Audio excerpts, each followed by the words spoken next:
Have you ever desired to show off something you created, like we'll say in racing, or in this case even sim racing? While on the track, simulator, hauling close to the ground in a cart, Abruzzi Racewear has you covered. If you've ever needed to promote your team logo, name, colors, or just feeling a bit more confident in your sim rig, Abruzzi Racewear is your answer. Team shirts, jackets, and even hats, they go the extra mile. Custom race shoes to gloves and even cart suits, Abruzzi has the supplies to fit your needs. Customizable from team names to colors, and yes, you can even have your own name embroidered just the way you want it. In sim racing, they give you the comfort and feel of being strapped into a cockpit to bring the experience closer to the way you desire it. Their range of sim apparel has been created to not only meet and exceed the highest levels of comfort and quality, but also to enable you to make it yours. To add your personality, take a look today at AbruzziUSA.com to see the lineup and what they have to offer. AbruzziUSA.com, with customization at heart, your wear, your way.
Welcome, race fans, here to another Tuesday night racing here with Richie-B Super Speedway Series.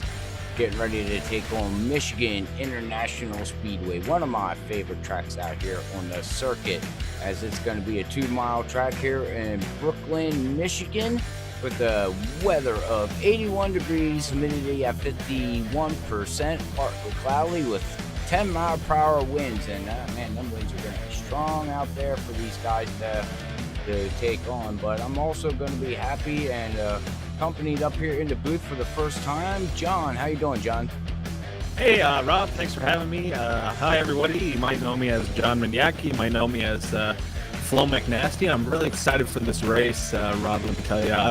I'm watching, actually, the broadcast on one of my monitors here and just watching these cars going around the Michigan. I mean, what a great track. It's actually one of my favorite tracks on the NASCAR circuit for sure. Oh, really? Mine too. I love Michigan. Big Michigan fan. It's quick. It's super quick, which is awesome. I love that part of it, and it's actually my home track. If I was going to call a home track, I'm situated up in Canada, but I'm about 5 hours away from Michigan, so Oh, okay. it holds a place in my heart for sure. Oh, most definitely, most definitely. That's awesome, man. That's awesome. But yeah, well, they're going to be taking on the Xfinity cars out here tonight, ladies and gentlemen. And it's going to be, like John said, it's going to be a fun race. It's going to be Robert A. Moyer up here in the booth with John. And eventually I'll get your last name right, because I know I'm going to butcher it 100 million times. But Lee Tidwell is off on vacation right now. I think his voice went out on him there, John, after all the screaming and yelling he did at the ARCA race yesterday at NASCAR Outlaw League. Oh, geez, yeah, screaming and yelling is for sure. I think it's funny that my voice is still operating just fine, because I was one of the last lap wrecks. Corner number 4, turn 4, I wrecked out of that race. So yeah, yeah, you and the 13 car. I forget who got involved with somebody, but yeah, you just happened to be at the wrong place at the wrong time, man. yeah, it's unfortunate. That's racing. You try to get around them. You see what's happening in front of you. You try to get out, and you're just unable to. And I hope that doesn't happen today. I know that you said pre-race, these guys love to put on a show. So I'm looking forward to it, as it's the first race I'll ever watch from this league. Yeah, well, right now it's looking like we got Justin Michaels up there right now with the best time of a 40.11 with Jeff D. Merckx. They're in second with the 40.14, and then we got Kyle Chadwick in third place with a 40.16, and John Held is going to have a 40.16. And then look at Rob Haynes in fifth, a 40.17. Oh my goodness gracious, look at these lap times. Heck yeah, we're talking 6 thousandths of a second separates first to fifth, so it's going to be a lot of competition. We have Brandon Colley. How you doing, Brandon Colley? And on Facebook chat, he says it's going to be loose with these cars. It's going to be a lot of fun. Yes. I love a loose race car myself too. Yeah, loose is fast, but loose is dangerous. And coming out of turn 2, I've been watching here in practice. Turn 2 seems to be the trick spot. These guys, turn 4 it's loose, but turn 2 is really loose, so. Yeah, it's going to be interesting. You see the checker flag go out now. That's the end of practice. On our end here, we're going to get the qualifying underway. That's right. Yep, should be rounding out here. All right. Well, we're going to see what these guys can do here during qualifying.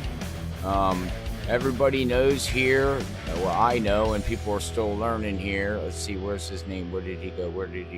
Gotta find him. Everybody knows Jeff Gilmore, of course. But Justin Michaels, he is the winning machine here at Richie-B Super Speedway. That guy just wins almost every week.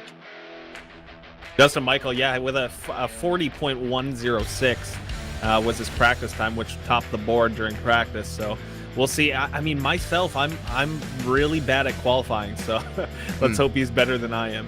I know I'm right with you, man. I stink at qualifying. I most definitely stink at qualifying. But we'll see what these guys can do here as they're getting ready to put down their first lap here. So we'll wait for the scoring pylon to pop up here and see what they put down. But they do, they got one set of tires on here, and then they also start in the pits 3 sets here for 60 laps. So 3 sets.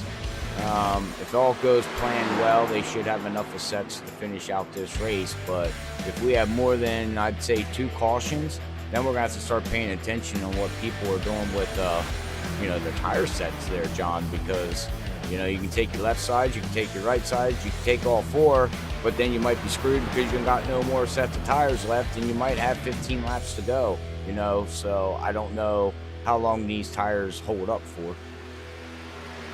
Yeah, tire strategy is a big one for sure. I hate playing strategy. I wish that during these races everybody would just pop in the pits at the same time. We all take the same tires, but it never ends up that way. Well, you've been out on the track. You do racing in ARCA cars and everything, and you do got a tire limit and everything. So, to pick your brain, how do you like it with the tire limit? Do you like to see more tires? Do you like to see maybe less tires, sets-wise? What's your feedback on that? I like tire limit. I think it's good for iRacing. I think it's good for, simulation racing as a sport, I guess.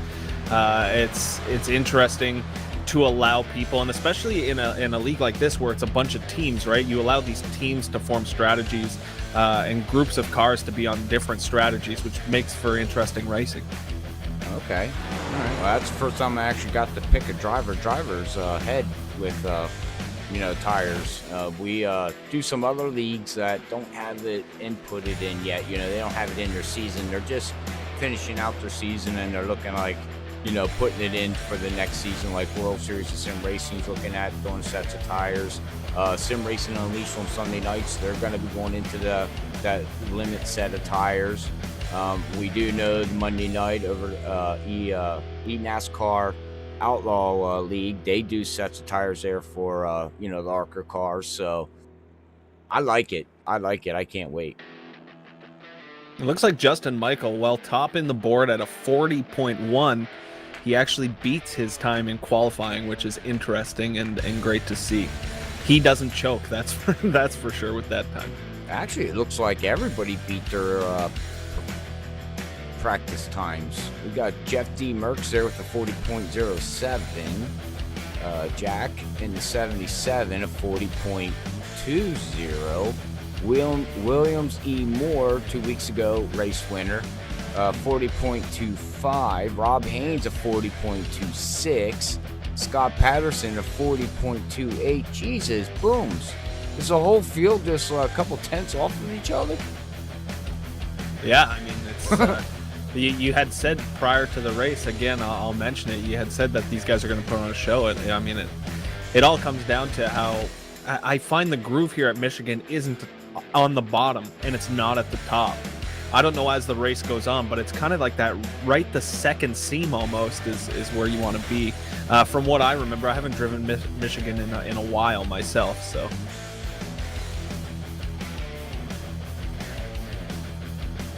One second here, bud. Keep trying to keep up on chat too, so. Yeah, that's no problem. Yeah, so Justin Michael looks like he's going to hang on to the pole here, which is exciting. We're 15 seconds away. I can't see anybody else taking that from him, so it's great to see him run away with this one. You said that he's winning week after week, so I'm interested in seeing if he can just hang on to that spot all day. 60 hard laps, Michigan should be an interesting race. Yes, it's going to be as qualifying is now up. And we'll get ready to roll everything over here. As we will clear this out and bring up the qualifying results here. As we just said, we've seen Justin there. Bandit Motorsports with a 40.052. Jeff D. Merckx in the 60 over the top designs. Going to start second. Jack in that 77. Bruzy Racewear USA starting third. Williams E. Moore, Bruzy Racewear USA. Going to be starting fourth. Rob Haynes is going to be starting fifth here with Bandit Motorsports. So in the top five, we got 2 Bandit Motorsports, 2 Bruzy Racewear USA, and then we have a lone and only over the top designs, Jeff D. Merckx. I think he's outnumbered right now. Yeah, for sure. But you know what?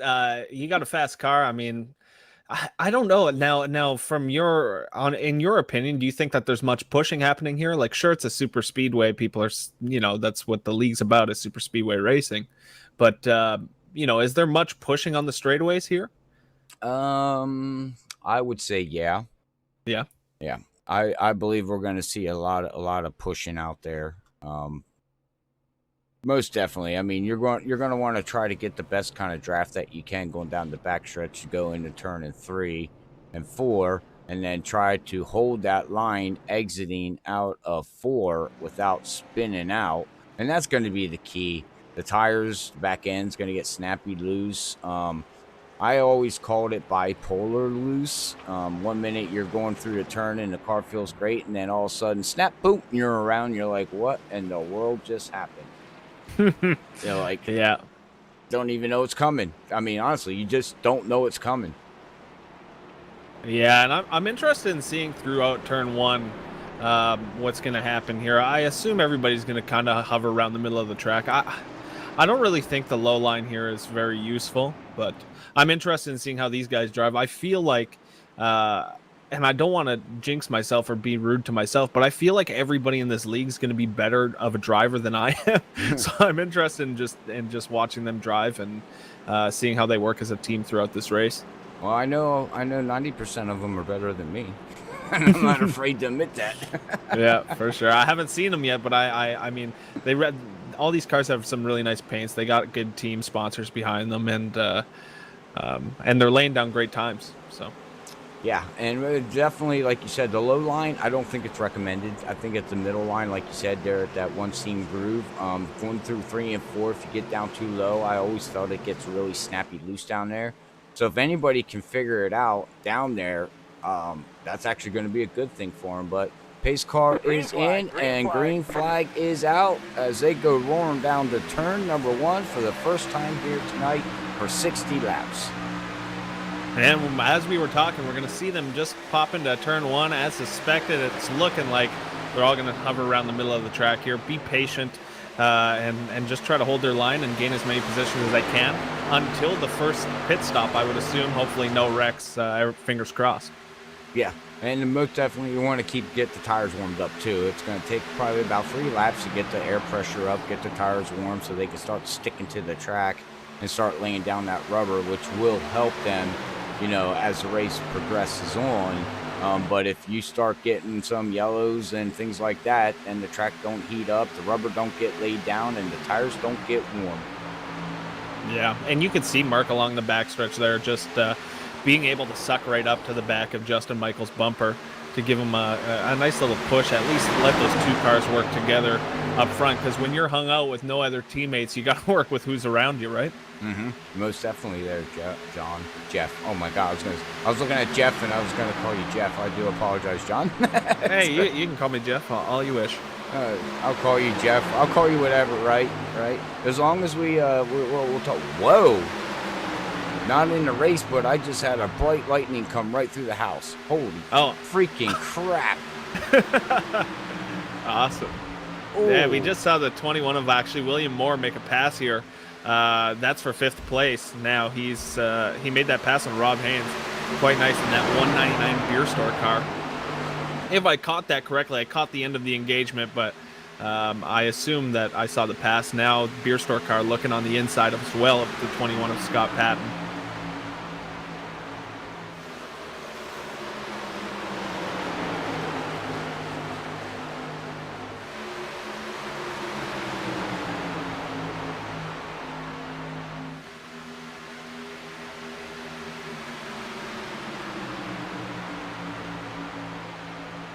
Yeah, absolutely. No problem.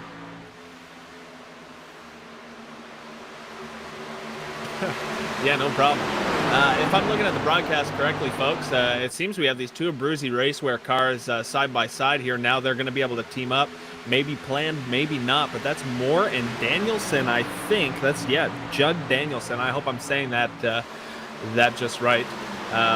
But yeah, as we said in chat, Brandon Colley said, running right above the first seam like John predicted. Wonder who's the first to test the waters and get down by the apron.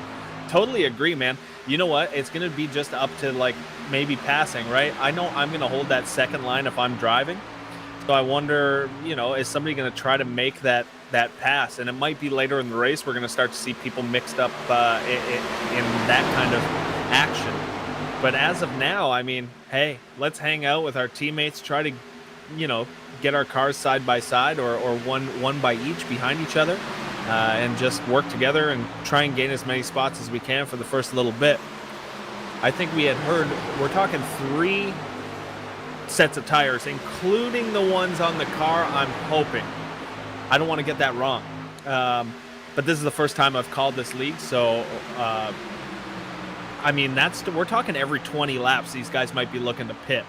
I haven't kept an eye. I haven't run any math or anything looking at fuel to see how many laps are going to be on each tank of fuel. But I would assume they got at least 20 laps in them, 20 laps on the tires. I don't know about the green-white checkers. We'll have to ask Rob about that. But do you change every 20 laps? Do you hold out as long as you can, as long as your times are fine, and hope to change later in the race for the green-white checker? That's the idea. How's your dog, Rob? All right, ladies and gentlemen, sorry I'm back. My dog goes through a panic attack when there's a thunderstorm, and I had to go get him a treat. Now he's fighting with me. Okay. You know how fast that is to run up and down stairs? Hey, we actually have some action here at the front. Okay. I thought those can't be lap cars. That's Scott Patton now down to the inside of Justin Michael. He actually looks like he's going to get the pass there, working with the 77 of Jack Watts. Is he going to let Jack clear before he goes up top? No, he's just going to take that spot himself and work right above Justin Michaels. Wow. Now they're starting to mix up. Yeah, look at that. 2x2x2 all the way back through. We got William E. Moore. He's going to look at 3 wide. And does he clear? Yes, he clears that 863. Who is that? That would be, the 60. Number's kind of weird looking on the car there.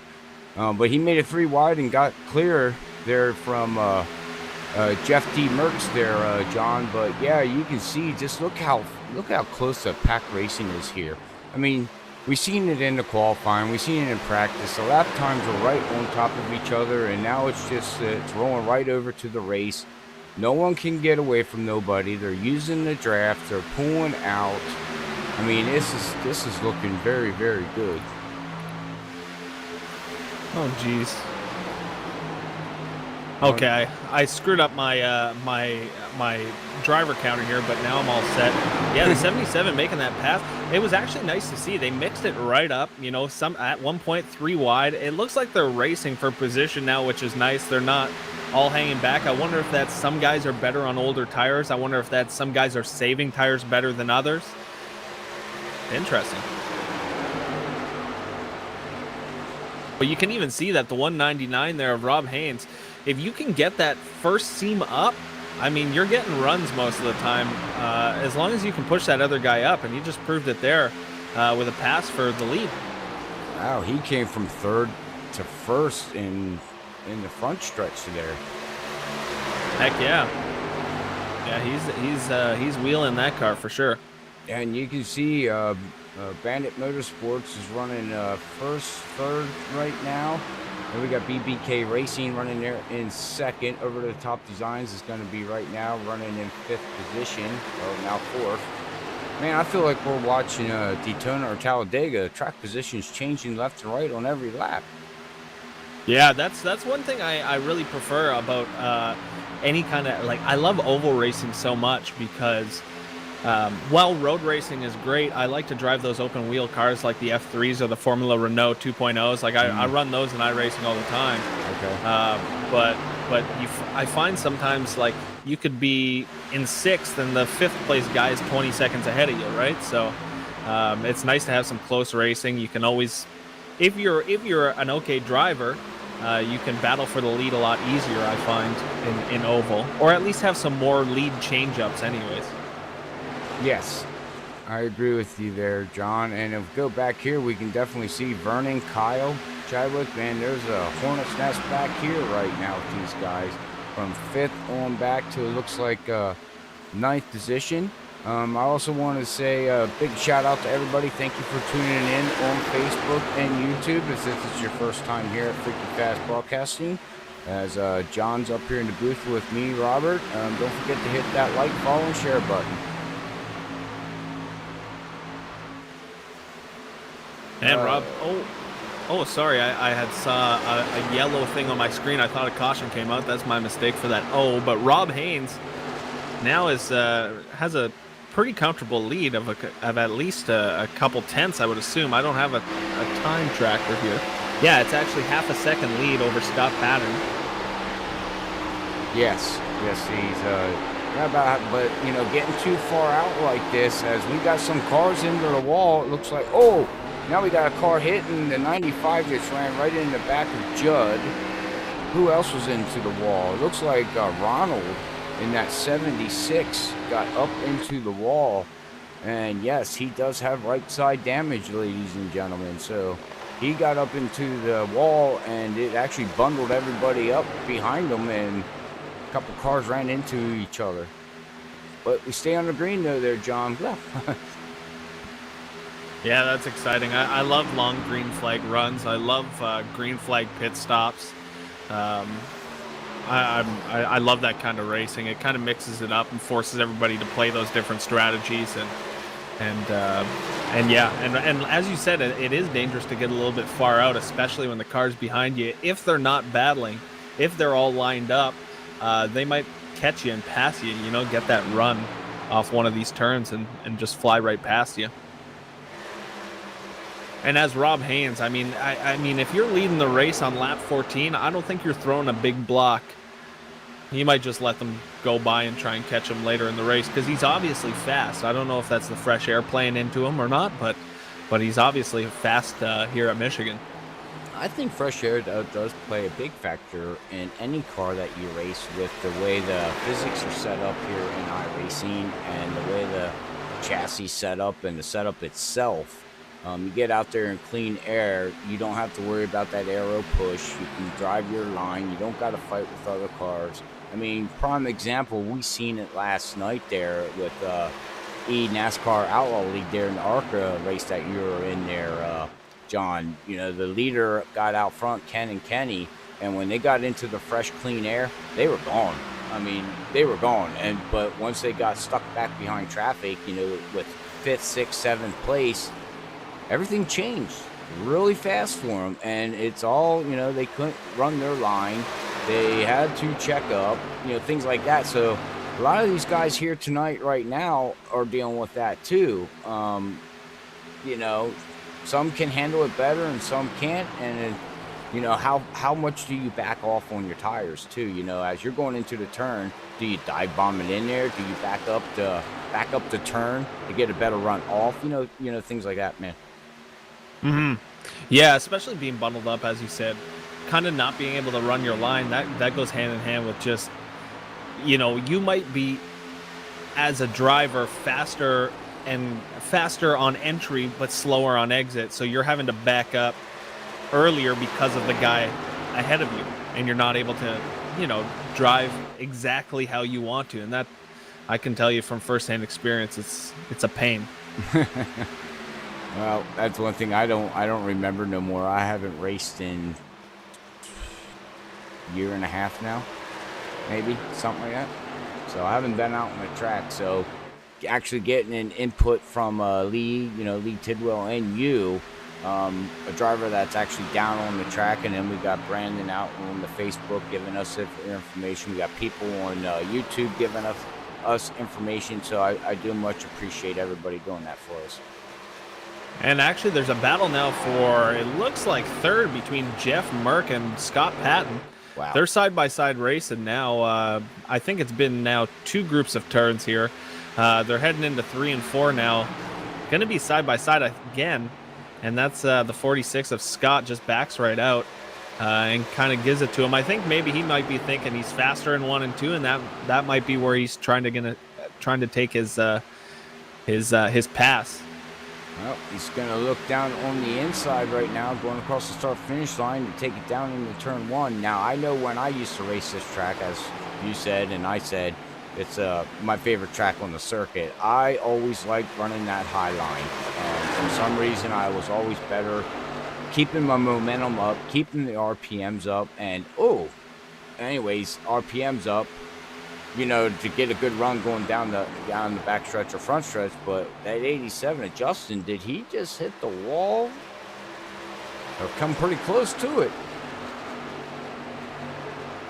I don't look like there's no damage, but he does take over the lead as he's going to pull now about half a second in front of Rob Haynes here.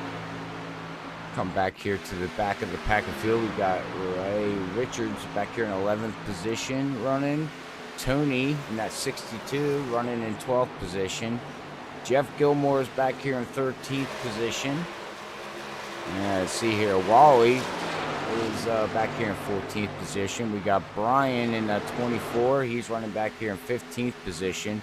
We got Chris and Chris running 16th and 17th place. And then we got Kerry in 69 running in 18th position. And then we got Charles in that 95 that actually got caught up in Ronald when he hit the wall. He's the one that ran into the back of Ronald by accident. So it looks like he's got a little bit of front end damage, but not too bad. And then we have Ronald. Well, his car don't look too bad. It scraped the wall, but don't look too bad. So, but we have pit stops. We have I was just gonna say, Vernon Markheim had pulled in, and he had taken the strategy that I would have adopted if I was here, and I would have just done 20-20 and then finished the race on those sets of tires. Now, it's 3 sets of tires, including the ones you have on, or is it 3 additional sets of tires? It's three in the pits, and then the set that they started with.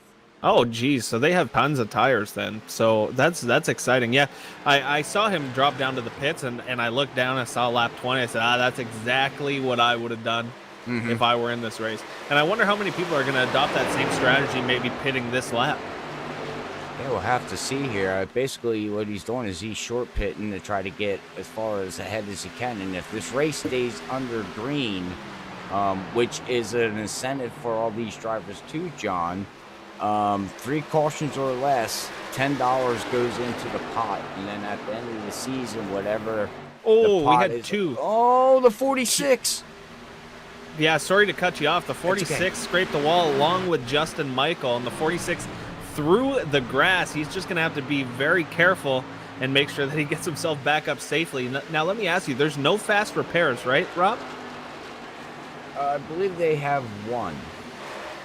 Oh, well, that's perfect when you have a scraped up car like that, especially on these big, long tracks. I mean, aero's so important here, so I would hate to be running second place and then all of a sudden just touch the wall, right? And your race is ruined with this damage model.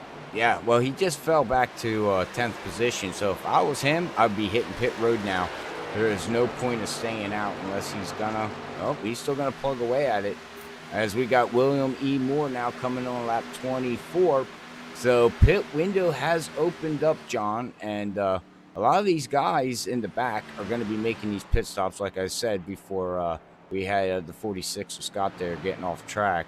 They're short pitting. They're going to try to play the leapfrog game and try to get as far ahead as they can, from the leaders. And if we stay green, by the end of the race, that might just work. As long as we don't get a yellow, it will actually probably work decently. Yeah, and I hated to cut you off there, Rob, but what were you saying? So 3 cautions or less, these guys get $10 in the pot for the championship payout? Is that how it works? Correct. Oh, that's so exciting. The team that wins the championship will win the total money that was earned through the whole season. So it could be $80 split by 4 or 5, or $100, $110, $120. You know what I mean? But so if they stay 3 or less, they're good to go. Now the past 2 weeks, they didn't make it. So there was more yellows than what they were supposed to have. So that didn't get no money put in the pot. Then that race got thrown away, and so it's an incentive for the drivers to 1, race clean, 2, keep your car clean. Because if you keep your car clean, the less incident points that you have, the more points your team gets overall in the standings. So there's a lot that goes behind this as team racing. And the admins here don't deal with nothing. If anything comes up with the lead drivers or anything, the team owner takes care of that driver. It's up to the team owner. If he's not happy with the performance of one of his drivers, he can kick him off the team and pick somebody else up. Or just kick that guy off the team and say, you're giving me too many incident points for my team. We're better off with 4 drivers instead of 5.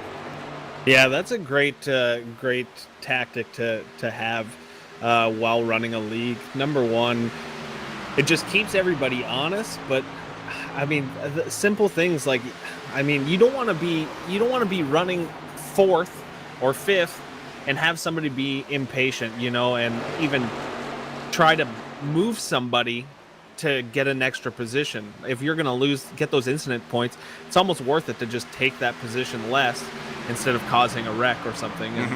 And I like that. Yeah, that's awesome. Oh yeah, because sometimes you gotta look, you got teams out here that's got 4 cars, you got teams that's got 5 cars.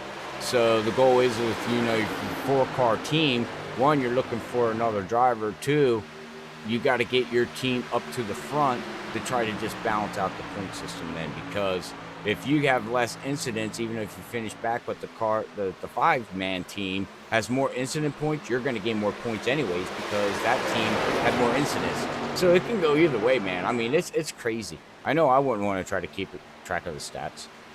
No, for sure. And Jack Watts, I just want to mention, he is he's way back. He's obviously pitted for tires, but you can see the how the tires come into play here. Like, he is so much faster than these guys. I know they're 30 laps deep on tires, but there's the yellow. Ooh, and Scott Patton just went in the pit road, and the yellow is going to be for, let's see, on lap 28 of Carey. Let's go back on the replay here, John, and we will see what exactly happened with that 69. Oh, the 28 came up and hit the 69, shot him on the inside of the wall, and boop, and he head butted the wall. Oh, wow. You know what? That's a high-speed collision, too, that 69, like, dead onto the wall. Jeez. Yeah, now he's stuck in between the fence and the wall, trying to get himself out of there. Yeah, so who Reverse. was that? The 28 of Chris? Is that who caused that incident?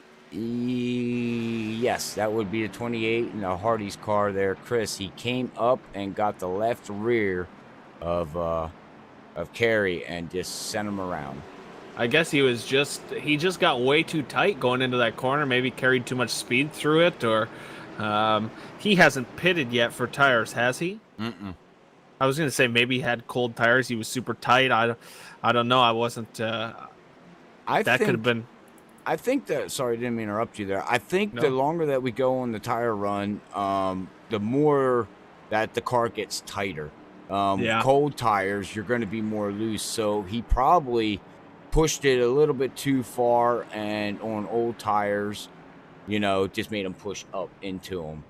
So, but that opens up the pit window now for everybody as Justin just overshot his pit stall. Oh no, that's going to hurt him. Yeah.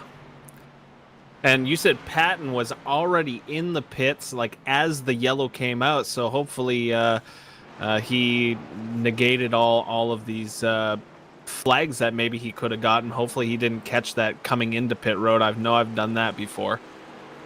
Yeah, catch a caution as you're driving in and get a black flag or something because of it. Yeah. Well, I do know that I think he's okay. From the looks of it, it looks like he's okay. He's up to 5th place. That's going to work out good. Vernon, in that 33, he pitted on lap 20. William E. Moore in at 21 pitted on lap 23. John has not went in and pitted yet. I guess he wanted to stay out and get a lead lap, help the team out, but that's not going to, the top two are not going to pit. That would be pointless. Plus, that would take a set of tires away. Don't want to do that because that would leave them one set of tires here on lap 30 with 30 laps to go. And fuel-wise, I still don't think they can make it on fuel. Why am I thinking that they can go about 28 laps, 29 laps, roughly around there, maybe 30 laps on fuel? So, okay, I was totally wrong. William E. Moore is going to come down, John. Fuel. I think, honestly, I think the last time we were here in the Xfinity cars, I think they got almost 29 laps on fuel. It would be my guess because there was guys shutting the cars off at the end of the race trying to save fuel. Yeah, and we see Vernon Markheim. I think he's going to be able to start this this race on the start these laps back up on the front row. He pitted again, I think, on lap 20. Took the strategy I would have wanted to go with. So he's got 10-lap old tires, and right behind him, right on the outside, Scott Patton is going to start on the outside row. I think, if I'm not screwed up here in my. Yeah, it looks like Patton's on the outside, and he's got fresh tires, so we'll see how easy he's able to clear, if this is going to stack up the inside line. Who knows? 10-lap tires isn't that old, but, I mean, this is a big track. Yeah, well, and fuel. Again, and I think fuel. 29, if we stay green to the end, he's not going to be able to make it. He's going to fall way out of the top 20. Well, no, maybe not because there's only 21 cars, but out of the top 15, I would imagine. And then the rest of these guys here are going to have to play fuel saving mode here that pitted on lap 29. Scott Patton right now pitted on lap 27, so he's going to have to try to save at least 3 laps of fuel at 2 miles, at 6 miles on saving fuel. Green. I don't think you can save 6 miles on fuel. No, it would be tough for sure. That's going to be the green flag there. Scott Patton absolutely crushes right off the hop. He got an amazing start there. Hopefully he's going to be able to drop down here in front of the 33 of Vernon Markheim, and he does. Gets clear, and we actually see a couple guys from the inside line just going right around Vernon. That must hurt. I mean, I hate when that happens. When you play a really great strategy for a green flag run, and it kind of bites you there on lap 30. That's unfortunate. Yeah, unfortunately, yeah.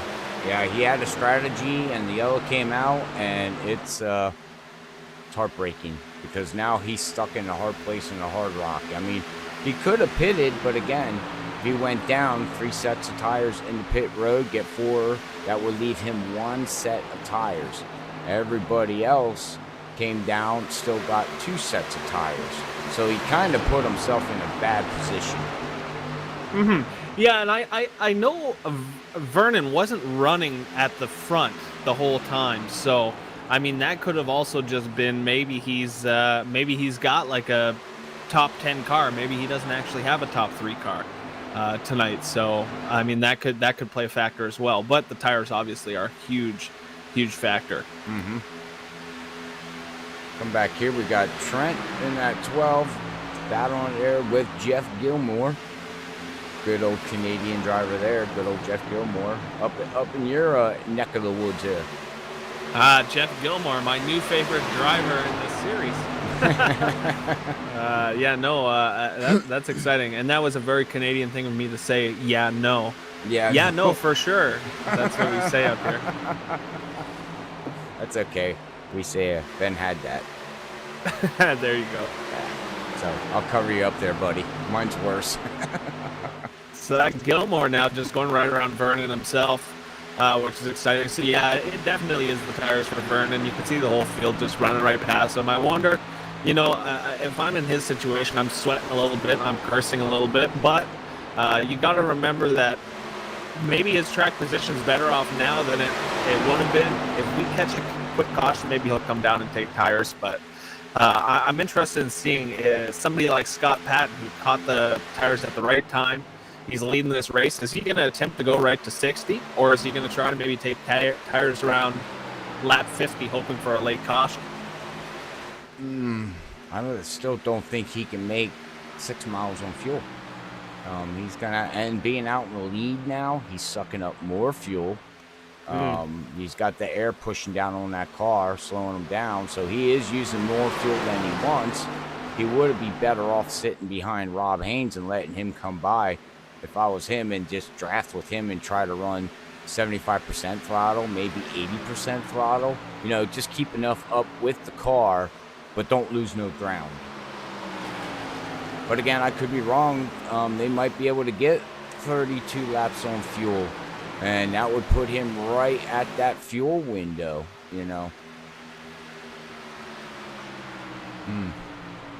Yeah, so Collie was saying 100% fuel based on the mileage for Auto Club. They should have to pit after 45 or 50. And that's obviously, he's just kind of taking an educated guess here. But at 75% fuel, we're talking 35 laps, maybe. So I'm not sure of myself. I wouldn't even know. I wouldn't even know where to begin trying to calculate it. So I just don't think they can do it. Why do I got a feeling that it's around, maybe they can get 35 laps. Maybe it is around that. I don't know. I never pay attention to the fuel mileage unless I have to. No, exactly. I'd love to actually maybe ask one of these drivers at the end, depending on how we mix up here, what the fuel mileage was, because that's interesting. You can actually see, and Rob Haynes now caught right up to the back of Scott Patton. He might give him a run for his money here. We actually have seen the 199 of Rob Haynes be really fast. He led a few laps this race. So if he can get around Scott Patton, maybe it'll give Scott an opportunity to save if he has to. And maybe it'll give Rob a chance to just kind of do what he does and drive his line around this track. Hey, you can definitely see Rob Haynes is catching him. He's all over him right now. You get that sniff of that draft, it's going to pull him right up to the back bumper. And it looks like he's just going to ride right now, right behind Scott there, going in turn 1. And they're running, well, you said the middle line. You see how far they're going in high, taking it down low, and then letting it drift back out high. I mean, that is the way to go. You want to diamond the corners here at Michigan. Yeah, they're fast. They're fast today. Have you seen the top speed for these guys yet? Top speed for Scott is best of a 40.31. And Rob Haynes' best is a 40.33. Oh, wow. And then so Jeff D. Merckx is a 40.47 with Kyle Chadwick with a 40.48. So, I mean, even the top fast laps are like right on top of each other. And that put Rob Haynes completely clear here just nail that exit now and hit your marks. And Jeff Merck now capitalizes off that battling situation. I always say that when I'm trailing a little bit, all these guys need to do is just battle in front of me, and it gives me that opportunity to catch them. Now we got the top 3 cars, all within, like, I'm sure, a thousandth of a second of each other, going to be battling for that leading spot. Mm-hmm. Most definitely. And Kyle's about a second, almost 2 seconds behind. So these top 3 they're gone. They're out on their own with 20 laps to go. So we'll have to pay attention to see if anybody decides to start ducking in for fuel, as it looks like we had Vernon pit on lap 39. William E. Moore pitted on lap 32. Let's see here. We got Judd Danielson, a Bruzy Racewear owner, USA. Actually, that's who that is there, John. He's actually the owner of a Bruzy Racewear. He pitted on lap 32. John in the 17. He's another Canadian, actually. He pitted on lap 33. So these guys back here from 16th, 17th, 18th, 19th, all pitted early, but they are 1 lap down now. But they did make their early pit stop. So,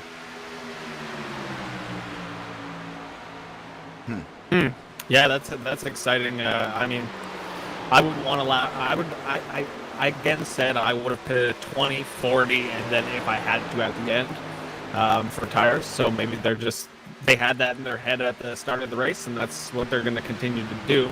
I'm actually taking a look now back at Brian Bazell, Wally, Ronald Klein. You know, the battle for 8th, basically. They're all bunched up. This is getting interesting. Ronald Klein taking the inside now. He might be able to even pick up 2 spots way back in the field here. And actually almost going 3 wide, these guys along the backstretch. What a battle. yeah, and look at Vernon, fresh tires. Says, me, coming through. Look out, guys. Don't hold me up. I got to catch ground. And he's just, look at it. Oh, man, like you said earlier there, John. Look at the difference in fresh tires to old tires. Like, he's like Superman right now. And we're talking 10 laps old. It's the same situation Vernon experienced. It's just 10 laps, but 10 laps gets killed, I guess, here. This is a huge track, so I get that tire wear. Well, as long as he doesn't burn them off, you know. Sometimes you feel like you're Superman, and then, you know, you run fast for 10 laps, and then by lap 15, you're like dead in the water because you burned them off. Been there, done that, too. These guys have put on a show today. There's been lead changes. There's battles all through the field.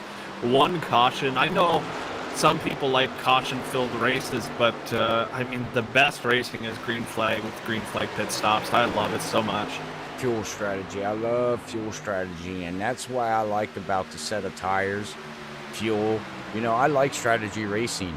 That's just my type of racing. I'm not one of them drivers that want to go out there and run the fastest lap every lap and think I got to lead every lap. No, I'll sit back. I'll save my tires. I will save my fuel, and I'll see you at the end of the race. And if I beat you, then I laugh at you. So Jeff Gilmore, I'm taking a look at him as well in the 57. What team is Jeff racing for? Team Can-Am. Team Can-Am. Yeah, that's where the Can-Am comes from, Canada. Gotcha. So that would be Jeff Gilmore, Trent Drum, I think, John in 17, and I think that's it for tonight for them. Yeah, he's really putting on a show too. He's moving up through the field now in 6th spot. I don't remember the last time we looked at him where he was sitting, but interesting driver. He's driving a nice line, and he's going to slowly catch this Chadwick ahead of him. I would assume I mean, Jeff Gilmore at this point, you're looking 15 laps left in the race. You want a top 5. That's your goal. Yeah, and this season has not been good to him, though, actually. So this is right now his best run of the season here with 1 race to go, I believe, next week here for this season that they have going on here. So, and we also hear something we did not talk about. The sun's starting to peek out a little bit here in turn 1 and 2, which is going to change the way the track handles. Yeah, interesting. Especially with a low amount of laps left to go. I wonder if it'll make one of these front guys like Merck or Haynes maybe slower or faster. It's interesting. Yeah, well, turn 3 and 4 is cloudy, 1 and 2 is sunny. So they're dealing with two different type of track right now here. Yeah, because the sun gets really bright coming down the front stretch. I mean, bright as bright, like bright. It's funny because watching Jeff, I mean, watching these races, you always you see Jeff Mark leading the race right on his bumper Haynes. So you know that in these cars, these drivers, like especially with the low laps left, your heart's just pounding, man. I'd love to see a heart monitor on one of these guys on live on the broadcast. Would be awesome. Oh, that would be cool. I don't know how we wouldn't be able to. Well, we could probably do that. Show real live heartbeat. Have them hook up a heartbeat monitor to themselves. That'd be cool. Yeah, it's crazy. Crazy. We don't do in-car. We'll just put it up on the screen. Oh, man. 12 laps to go here. We are winding down. Jeff D. Merckx is actually looking for his second win of the season here, John. So we'll see if he can pull this off and hold off these guys, as they did pit on lap 29. Did they save enough of fuel to make it to the end? Well, stay tuned, because we'll find out here. Because once one car goes in and pits, they're all going to come in and pit. So, yeah, the real mix-up, too, would to see a self-spin or something here on these old tires, maybe, or somebody hit a wall and end up in the grass or something. That would really mix this race up. I mean, the way it's gone so far, I can see this probably going green right till the end, and the battle being between these top three guys, but it'll be interesting to see how this one shapes up.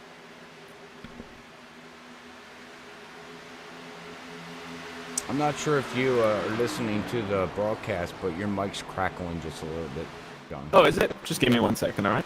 Yep. Oh, we got 11 to go here. As we got Rob Haynes looking for his first win of the season here in that 199. He's been a strong car all season, everybody out there. He actually has been in the top 3, top 2 numerous times, as he gets a good run in that Camaro right onto the back of him, but nope, can't do nothing with. And Jeff D. Merckx, I think, almost hit the wall. All right, I should be back. My mic is any better? Oh yeah, a lot better. Okay, great. Yeah. Was it doing that the whole day? Off and on. That's why I didn't say nothing, because it would do it and then it wouldn't, then it'd do it, then it wouldn't. So I wasn't sure what was going on.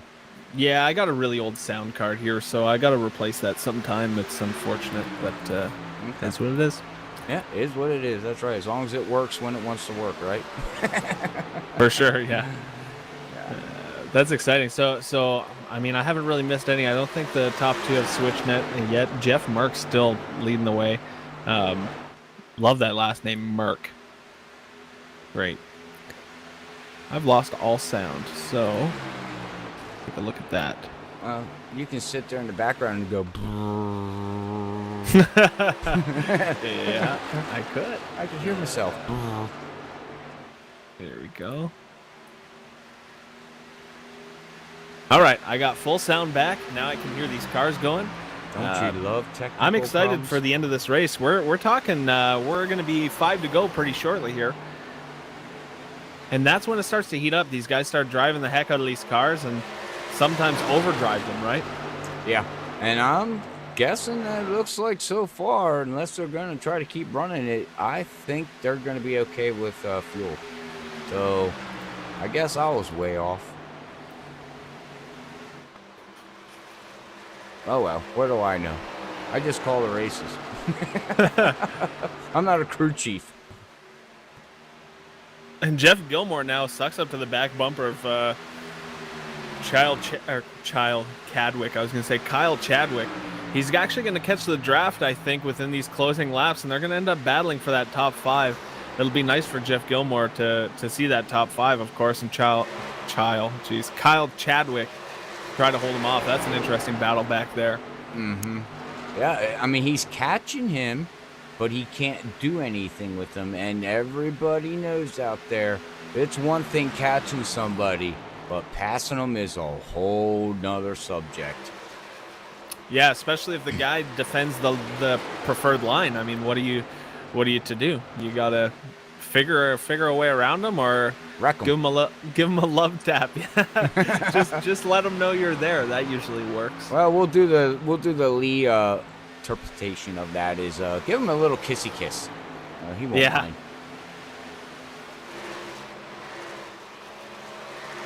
But yes, we're down to 6 to go here, so we'll see how this all plays out, as it's basically, like you said, we all just balanced out now. I don't see no battles really. Well, we do got a battle going back here with 11th, 10th. Looks like they're going to get all single file now here too, so looks like Wally's going to try to look underneath Ray. Not sure if he's going to be able to clear him or not. Looks like he does got a faster car than Ray Richards there, but again, catching them and passing them are two different things. Other than that, John, I don't see no battling really anywhere out on the track. No, and I want to touch base on Vernon Margheim as well. He, I mean, it sucks when you have a strategy in your mind, you go for it in the race, and it doesn't work out, because I think that's exactly what he did. Was lap 20, lap 40, pit both times. Might have been a couple laps off each time, but to end up being the last car on the lead lap after everything. And now, even if there is a caution, he's still going to have to pull out his last set of tires anyways. It's not even, there's really no benefit. We've seen 10-lap-old tires try to fight at the front, and it just doesn't work. So unfortunate night for Vernon, but the strategy was right, man. If it worked out for him, it could have, for sure. Most definitely. I mean, he had a strategy. He didn't change his strategy. You know, it's a shame, but, you know, he is, like you said, on the tail end of the lead lap, but he does got Jeff D. Merckx now coming up, and Jeff, looks like Jeff is actually pulling away from Rob here now with about a half a second lead with going to be 3 laps to go. So I think it's all come down to who saved tires now, because everybody's just single file, spread out pretty good. Really no battling going on the field. Very back in eighth and ninth is the only battle here in the top 10, and we got these 2 Abruzzi Raceware cars here teamed right up on the outside line. Oh, and we got one into the wall. And they scatter. Yeah. That was just 76 there of Ronald Klein getting a little bit scared. I think he saw one hit the wall, and he just went right down onto the apron looking to avoid that, because a top 10's better than getting wrecked for sure. Oh, I agree, because that was almost a disaster, as we got 2 to go. And the last thing we want to do is, I know the last thing Jeff wants to say right now is, please, no yellow. I just got to make it around here one more time to get the white flag. Yeah, now the battle's for second, I guess, is the closest in that top 3. Scott Patton just getting close, but once again, with 1 lap to go, I wonder how hard or easy it would be to pass. Well, we're going to find out, because it looks like he picked up the pace. He says it's go time, and Bob says, well, if you're going to go, you're going to push me with you. Yeah, there he goes, taking the bottom line now. Can he get clear? He's going to have the preferred line, I would think, throughout this 1 and 2 here. Doesn't quite get clear. But it's going to be a drag race down the back stretch here for second place. Oh, yeah, and Jeff is loving this. Jeff's like, we're on the final lap. You guys keep doing that, and I'll stay up front here and take the win here for Overtop the Designs. And Patton now, he's going to drive it super hard. Gets clear. What a great last lap pass for Scott Patton there.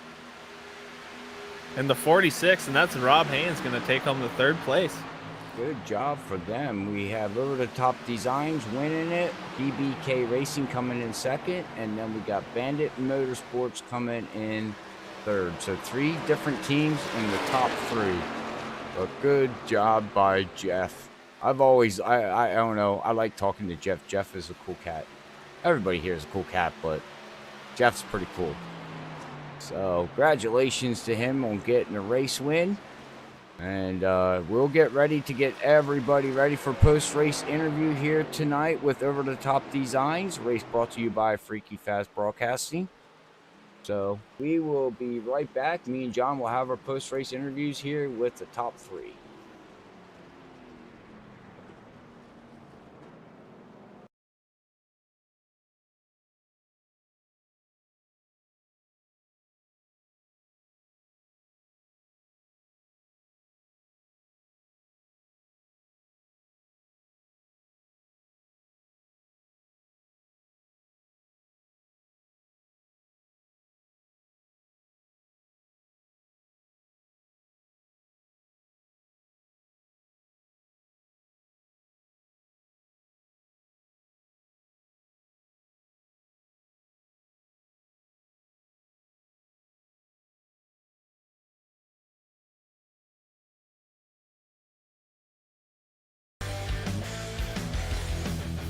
All right, we're back live here for post-race interviews here with our top 3 of Jeff D. Merck, Scott Patton, and Rob Haynes is going to bring it home third.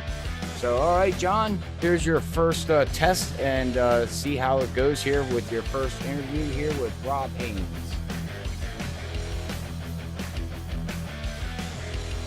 Hey, Rob, John, Freaker Fast Broadcasting, you got me? Yeah, I got you, John. Hey, man, great race. It's nice to see you take home a podium finish here. Talk me through the last lap. What was happening? You had second place for quite a while, led a lot of this race. What happened with Scott? Was he just on better tires, or did he have the preferred line there? Talk us through it. And I seen him coming. Jeff was getting away a little bit. I couldn't hold the tail end of him anymore, so I was kind of backing up a little bit, just trying to hold off Scott. And then I seen him coming. He must have been saving some juice, and I fought him down the backstretch there and overdrove entry into 3, and that was that. So good job to Jeff in first there, and Scott in second. Good racing. No, it was fantastic. I'm glad to see you. I was watching your car pretty much all day. Number 1, you got the three numbers. I think the only one in the field, so it drew my eye to it. Your scheme's great. Now leading the race, did you think maybe halfway through the race that you had the car to get her done today? Yeah, I was a little bit shocked actually. I'm usually not, I'm a top 10 car here, and if I have a good night, maybe a top 5. But to get up here on a podium, I'm proud of that. This track with this car gets a little bit loose early on in the tire run, so you got to watch that. And whenever you get down to that first lane that runs through the corners, it always the back end wants to kick out a little bit, so you got to watch that. And yeah, I don't know what else to say, man. It was a fun race, and I enjoyed it. Yeah, that's awesome, man. Congratulations on the third place podium again. Thanks a lot for racing tonight, and thanks for doing this interview with us. I appreciate it, John. Thanks to Loose Lug Nuts and you guys at Freaky Fast. I enjoy going back and watching it. The fans who are watching now, hope you enjoyed the show, and looking forward to the rest of the season here. Awesome. Thanks, Rob. Appreciate it. Thank you. All right, that's your third place finisher, Rob Haynes. All right, well, let's go up here to Scott Patton, and in that 46, and we will have a talk with him. Give me a second. Scott, Robert up here in the booth. Got a copy, buddy? Yeah, I got you, Robert.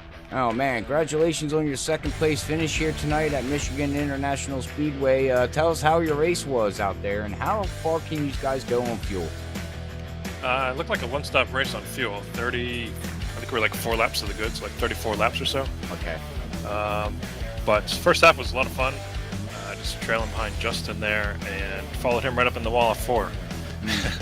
And short pitted a little bit to try to get that faster pair done, and luckily that caution could not have come at a better time. Pitted, yellow flag comes out, we roll around. I think we restarted second, and yeah, kind of took off from there. So heck of a job for Merck. Awesome win for him. He was a great job with saving tires and outrunning us again. So. Yeah, most definitely. Yeah, after we seen you hit that wall there, I instantly said, boy, how long is he going to stay out there?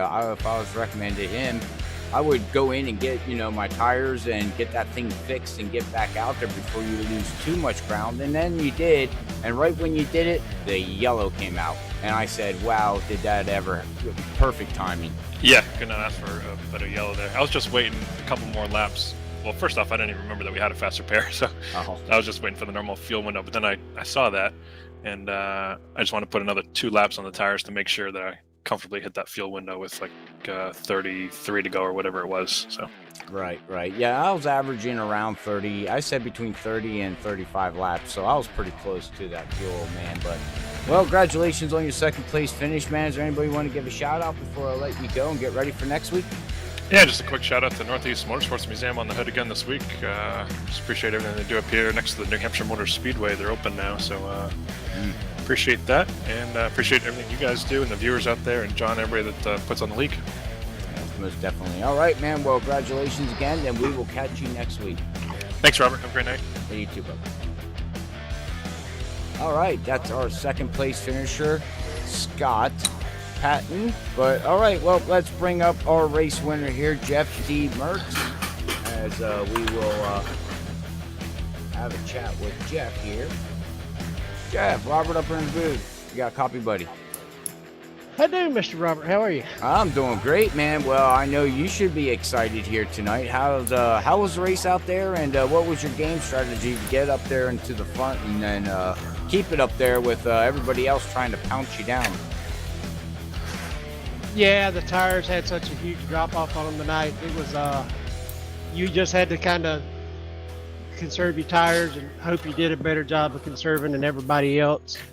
Me and a couple teammates are doing a really good job of this here at Michigan, and it paid off.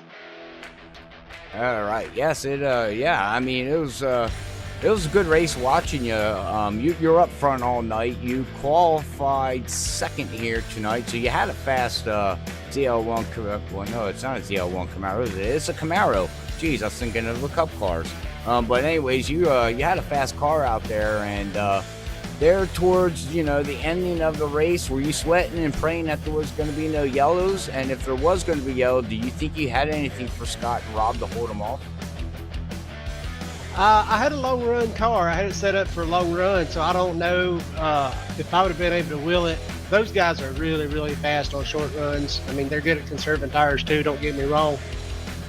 But, I mean, if it's a 5-lap shootout, I mean, the cars, I think, would have been so equal on new tires for, 7 to 5 laps.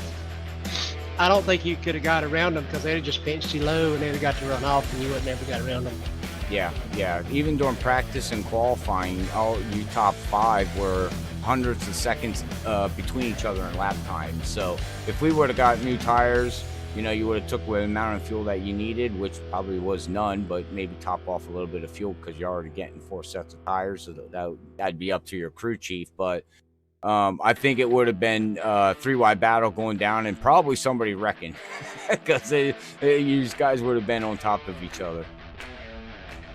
Yeah, more than likely, because, I mean, everybody in here is really competitive. So, if we set, if say me, Scott, Rob, Justin, Michael, if we set it off in there 3-wide, we'd all have the confidence in that we could make it stick, but one of us would probably push out on the exit. And yeah, you're right, we'd probably wad them up coming off or in the entry. Somebody would push in just a little too hard, trying to outbrake the other two. Rub fenders, net code. But I would trust any 3 of those guys I was racing with up front to run 3-wide around this track all day, but, mistakes happen. It is a simulator. It's not the real thing, so you don't know. You kind of have an idea where the car is, but you don't know for sure. So mistakes happen, but, I mean, it would have been, it was great running Justin Michael up here, Scott Patton, Rob Haynes, all those guys. I mean, it was great fun, clean racing each other tight, racing each other hard, but we raced each other clean too, and that's what it's all about here at Michigan Guts. Amen on that. All right, man. Well, congratulations again on your victory here at Michigan International Speedway. Does anybody want to give a shout out before we let you go and get ready for your next adventure? Yeah, I'd like to thank my loving wife, Dawn. She's in there. I'm sure she's watching the interview, hooting and hollering. So it's been a while since I've been in Victory Lane, so we'll let her know I love her. Big boss man John Hendrick. I know he's been itching to see one of his cars in Victory Lane, so I'm glad I could do that for him tonight. All my teammates, Ronald Klein, Dustin Covington, Mark Jackson, Daniel Smallwood, Mitchell Reeves. I know he's been busy with work and the real racing. We call him old foot brake Mitchell Reeves because he's out there doing the dragster thing. So Over the Top Designs, Over the Top Motorsports, John Hendrick, best painter out there. So if you need a good paint, Over the Top Designs is who you need to go see. And of course, Robert A. Moyer Jr. over here at Freaky Fast Broadcasting for doing the broadcast. We appreciate it. Oh, you're much welcome, buddy. All right, well, Jeff, you have a wonderful night. Congratulations again here from Michigan on getting a race win, but we will catch you next week for the season final race, as is actually next week. Yeah, 10-4, but we'll see you then. All right, see you, buddy. All right, that is our race winner, John. Congratulations to him. As we get ready here, wait. Jeff is the race winner, not John. John, you didn't race. Why did I say your name? I have no clue. Don't ask me why. That's why I don't speak. You don't want me on the mic. I'm bad at it. Next week you'll be saying that for the ARCA League. There you go. There you go. As you're going to be in victory lane. But all right, yeah. Well, we are going to bring up our unofficial results here as we just got done talking to Jeff D. Merckson at number 60. Over the Top Design, our race winner, Scott Patton. Going to bring it home with BBK Racing in that 46. He's going to bring it home second. Rob Haynes is going to be in third with that 199 Bandit Motorsports, with his teammate Justin Michaels is going to finish in fourth in Bandit Motorsports there, and Kyle Chadwick in BBK Racing in that number 88 is going to bring it home fifth. Jeff Gilmore is going to finish in sixth position, just outside the top five for Team Can-Am in that 57. Trent Drum in seventh is going to finish in East Coast Racing, is going to finish in seventh. Eighth place is going to go to Ray Richards in that 44. Abruzzi Racewear USA, top runner there for Abruzzi Racewear USA. Ronald is going to finish ninth here in the 76 over the Top Design. And rounding out your top 10 here tonight is going to be Wally in Bandit Motorsports. So from the looks of it here, John, it looks like Bandit Motorsports had a very, very strong night here with 1, 2, 3 cars in the top 10. Yeah, that's always nice to see. I'm a Stuart Haas fan, so it was nice to see those guys finish 1, 2, 3, 4, and I'm sure Bandit Motorsports can make a run for that, in the near future. With 3 cars that are in the top 10 for sure. I agree. All right, man. Well, hey, John, thank you for joining us up here for the first night. If everybody liked John's commentating, don't forget to hit that reaction button on Facebook or subscribe on YouTube. Make sure you hit the like and share and the follow on Facebook. And you also can share this with your friends and family and show off what you do. Or you can show off John's commentating there and go over to eNASCAR Outlaw League's Discord and just bash them if you want. No, I'm joking, John.